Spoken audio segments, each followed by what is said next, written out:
Assalamualaikum, ich bin Usman. Dies ist Teil 1.3 von Teil 7. Es bezieht sich auf gute Manieren in sozialen Interaktionen.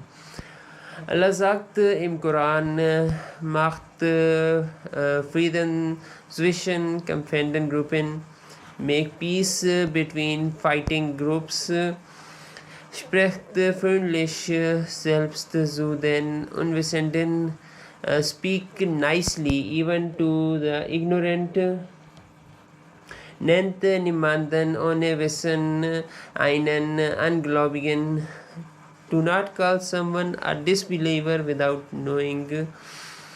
Seid gerecht selbst gegen euch selbst und eure Verwandten.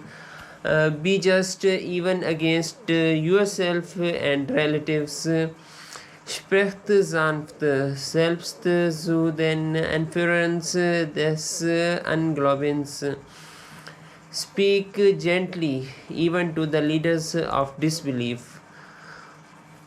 Jazakumullah khair.